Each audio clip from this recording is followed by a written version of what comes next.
Kā jūs sauc? Mani sauc Dace Purviņa. Vai šī bija pirmā pieredze pārgājieniem? Skolā pārgājieni notiek regulāri 2 reizes gadā. Viņi gan varbūt ir īsāki. Šis mums bija garāks, neliels izaicinājums, bet es domāju, ka mēs tīri labi tikām galā. Mēs devāmies no Siguldas centra, no stacijas laukuma uz Līgatnes dabas takām. Kas bija svarīgākais? Svarīgākais bija sagatavošanās. Vai Movement Spontaneous jaunieši jūs labi sagatavoja ar webināru? Jā, man ļoti patika šis webinārs. Viņš bija tāds drusciņ izaicinājums ar interesantiem piemēriem un ceļošanu ne tikai Latvijā. Un es domāju, ka tas arī bērnus iedvesmoja šim te pārgājienam. Jā, sveiki, mēs esam Movement Spontaneous, un mēs ļoti rekomendējam jauniešus pašiem organizēt pārgājienus, jo mēs uzskatām, ka pašu radīts produkts ir daudz garšīgāks nekā ēdiens. Un tie svarīgākie elementi, kas ir jāpadomā iepriekš, lai varētu organizēt labu pārgājienu, primāri ir tas, kur mēs paliekam par nakti. Mēs paliekam par nakti, bet kur mēs dodamies, tad mums ir jāuzzīmē maršruts, mums ir jāpadomā par vidi un laikapstākļiem, mums ir jāpadomā par komunikāciju, kā mēs sazināmies savā starpā vai ar cilvēkiem uz vietas, vai arī liekam par sevi informēt tiem, kas ir palikuši mājās. Dodoties pārgājienā, jūs izvēlētos fiziskas kartes vai kādu aplikāciju telefonā? Šajā pārgājienā mēs izmantojām Mežtakas aplikāciju, kas mums ļoti labi norādīja ceļu, kur mums doties, un tāpēc mēs arī nevarējām apmaldīties. Un kā skolēni izvēlējās Elīzu par grupas vadītāju? Mums notika balsošana. Un balsošanas rezultātā Elīze kļuva par vadītāju. Kā jums gāja pārgājienā?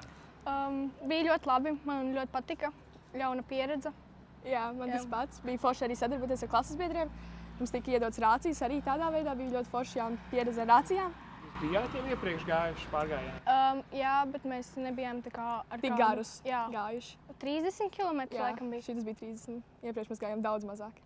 Un komunikācijai, protams, WhatsApp ir viens no tādiem, kas gandrīz pat ļoti mazu datu apjomu strādā. Un, ja mums nav iespējas sazināties ar WhatsApp vai nav zonas, tad var izmantot iespēju ar šīm inrīču iekārtām. Latvijā gan par to īpaši nav jāuztrauc, visur plus mīnus ir zona, bet tas, ko var darīt, kad ejat grupā, tad padomāt, lai kādam ir, teiksim, viena telefona operatora telefons un kādam citam varbūt ir, teiksim, LMT un Tele2. Dažkārt šie pārklājumi mainās.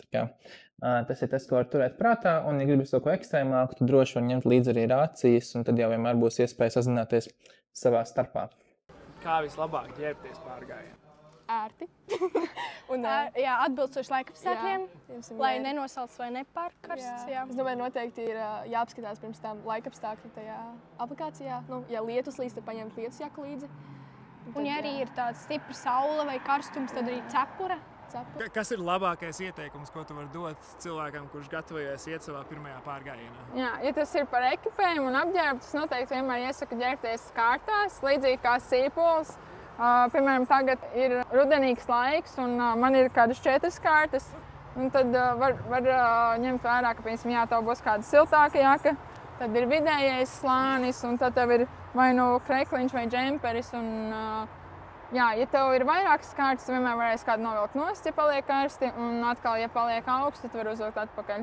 Varbūt no kājas izvairotos, ja ir džinsu bikses vai kokvilnas krekliņi, kas piesaucās ar mitrumu, un tad viens tas, ka viņi paliek smagi, nežūst, otrs viņi var izveidot kaut kādus sabērzumus tajās slapjās vietās. Un vasarā, manuprāt, tur nav nekas īpaši vajadzīgs. Piemēram, mēs gājām uz skolēniem maijā pārgājienā, un tad būtībā tēkrekliņš, sporta apa vai šorti un līdzi ūdens, piemēram, maza mugursomiņa, ar to arī pietiek.